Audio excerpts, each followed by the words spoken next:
Well, I really liked my first bottle from Copper and Cask, so when I saw a second one, I just couldn't resist. We're going to review Copper and Cask Small Batch Series Cigar Blend Bourbon Whiskey, finished in Armagnac, Port, Cognac, and Sherry casks. This is batch 13. So the first bottle was this Wegmans private batch. Did a bunch of reviews on it, really liked it, and that's really all that I've seen in Wegmans. Then all of a sudden, this past Saturday, I assume from Black Friday, Wegmans was loaded with a whole bunch of stuff, and I figured it definitely attributable to Black Friday and the holidays now.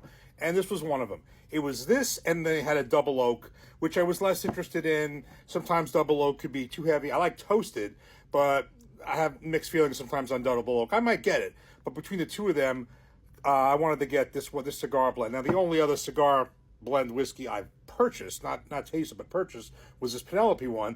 Tasted a bunch at the Kentucky Bourbon Festival, really liked it. So I saw this, I'm like, got to go for it. And also has a really interesting finish. So, again, it's finished in, it looks like 4 different types of casks. Definitely going to be some sweetness in there. So, this is batch 13. It's aged 8 years. A lot of this is on the bottle, full transparency on here. Aged 8 years. Proof is 118.2 proof. It is a barrel proof. It was bottled September 2025.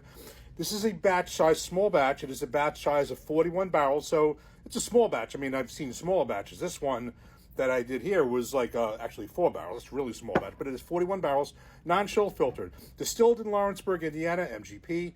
Bottled by Latitude Beverage Company. They're a non-distilling producer, and they have a mixture of blend of different mash bills. They have a low rye. This is MGP's mash bills. They're low rye 21% mash bill. They are high rye 36% mash bill. So of the 41, 34 barrels of the 41 of the low rye mash bill, which is 75 corn, 21 rye, 4 malted barley, and then 7 barrels of the blend are high rye. It's MGP's 60 corn, 36 rye, 4 malted barley. So the barrels are, basically they're aged for whatever that amount of time is. 8 years or so, and then they are finished for approximately at least 6 months in a combination of these 4, basically Armagnac, port wine, cognac, and sherry cask. There's more specifics on it, but it's basically those 4 in some combination. So I imagine this is going to be quite sweet. Hopefully not too sweet. I think it's going to be different.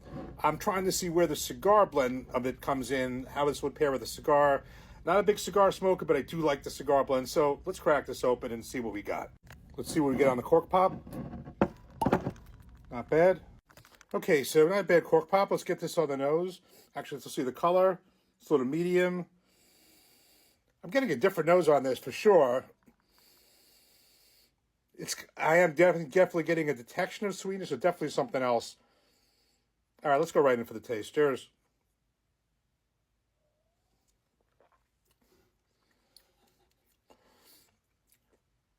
Very different.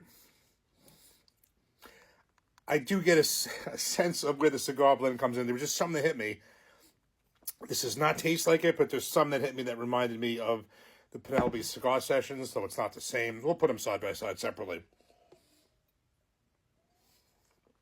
Very, very thick, viscous mouth. Feels like syrupy. Definitely sticks to the glass. I felt that right. I saw it right away.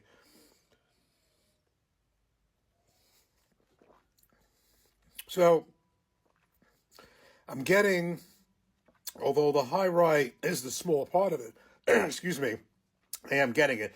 The low rye mash bill still has 21%. So I wouldn't consider that totally low. By Buffalo Trace standards, that would be their high rye mash bill. So, I'm getting the rye. Let's put that aside. I've not tasted, I don't think I've tasted, I have tasted port finish. And then the names escaped me. I have tasted several port finishes, actually. So port I'm familiar with, sherry, cognac, and I've had Armagnac on its own. I've had that actually in the, I believe that was in the Bacta blend, or a few of those. But port, definitely not cognac, no. Rather the port I've had, cognac and sherry cask, no. Trying to think what stands out the most. I would have to say, I'm not sure I'm getting as much as the port. The Armagnac and cognac is probably what I'm getting here. It's different. It's definitely nice, but I have to get used to it.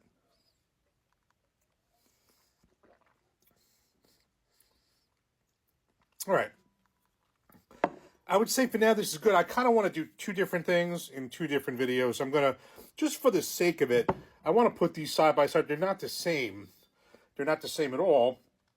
But I would just like to see kind of the base product. And even though the amount of barrels is different, this sort of proportionally, this also had, it was like 3-to-1 of the lower rye. So proportionally, it's going to be similar to the low rye, high rye, but without the finish. So I might want to try that out.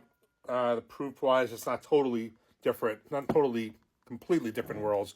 And then separately, I may want to just actually see how two different cigar blends compared. I really tasted some good ones at the Kentucky Bourbon Festival, but I don't have those as of yet. So I would say for now, let me let the jury's out on this one. By that, I'm liking it. I try to see if it's something I would want to get again. But there is definitely a taste. I will tell you for sure there is definitely a taste in this that is reminding me of this because that's a cigar blend. I'm wondering if there's something there, that would kind of be similar to that with pairing with a cigar. So let's leave it there. I think this is good for now. I'd like to see if I enjoy it anymore. Rebuy, all that other stuff. I knew this one, I liked this all along, but this is totally different. So, going to get more into this one, and we'll see what we got. Cheers.